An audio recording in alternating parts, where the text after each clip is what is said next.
Hi, I'm Dave from Military Antiques Toronto, and today I'll show you a few more items I've picked up in my adventures. It seems to be every day, but that's okay. It's all good. Another T-handled shovel. I guess when it rains, it pours.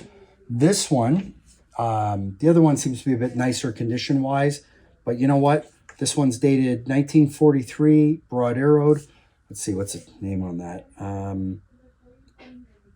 You know what? I'm not even going to try and decipher that. I want to say it's Lucas, but it probably isn't. So I'll show you that right there. 1943, broad arrowed. You know, it's not perfect. I'm sure it was probably post-war reissued with that horrible green paint. But what do I know, right? So standard T-handle. It's kind of nice. This is what you see in pictures, again, of troops going into Normandy, carrying it on their backpack. Attached to a 37 backpack instead of the E-tool. So obviously, you know what? The last thing you want to do is carry this because then you're digging a trench and that sucks. So there you go. Another shovel, which will get listed as soon as I can.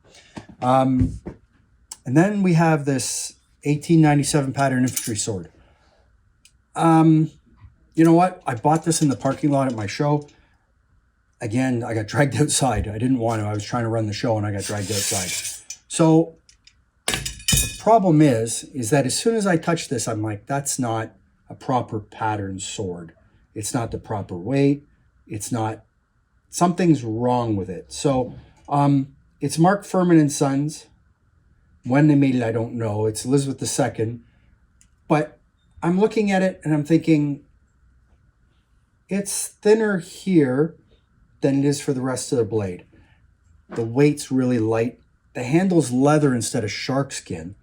I don't know if Furman made swords in England or if they made them in India or what they did truthfully, but the quality of sword for this is not what I would expect. I guess I'm just used to handling Wilkinson swords, but hey, you know what? I certainly don't know everything. So Elizabeth II right there, as you can see, and then, Elizabeth II on that side, which is fine. And then you get down near the end here, and it clearly shows Furman Sons. Now, that's all fine and dandy, but, and it's hard to tell, I'm sure, on the camera there, but it gets a lot thinner down here than it does near the end. On top of that, you can see on the handle here, instead of sharkskin, it's got a leather wrap, which is very unusual, truthfully. So that's not correct at all. But you know what? I'm sure it was in use. I'm sure it's fine for someone who wanted a cheaper sword. It wasn't $5 million. I'll sell it as is. It's, you know what? It's perfect for an officer to go on parade because really they're not using it to defend themselves from someone attacking with a banana like a Monty Python skit. So there's that. Put off to the side. And then we have this other sword. It's not a singing sword because this isn't Bugs Bunny, but it's a Wilkinson sword, as you will see right there, Wilkinson, which is now out of business, unfortunately. And what's nice about this is that it's the Ontario Provincial Police sword. Now, they made, I don't know how many of these, so I would say this is serial number 968. They probably made 1,000, maybe 1,200. I'm honestly not sure. It's got engraved on each side, police stuff.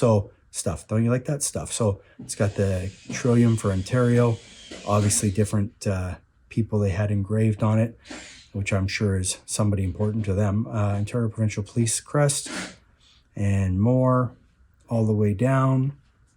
And then on the other side, let's see, 1925 1st Marine Detachment, it says, and then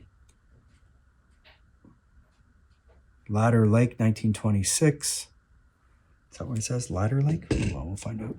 1941, first OPP police car. 1954, Hurricane Hazel. 1969, Winter Patrol. 1975, Scuba Team. And that appears to be it. So, not incredibly rare. I don't normally buy these, but you know, there's an RCMP one, there's an OPP. I think there's something else, but I know that there's RCMP and OPP. And you know what? And it's purely meant to be hung on your wall. It is not for ceremonial. There never was a scabbard with these, I understand.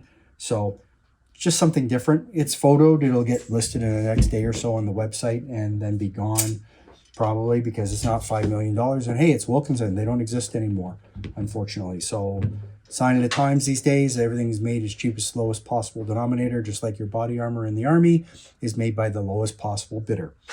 Don't understand it, but that's the way it works. So anyways, that's it. Thanks for looking. Follow me on YouTube, Instagram, Facebook. Check out my website, militaryantiquestoronto.com. And you know what? Hope you have a good day. Take care. Bye.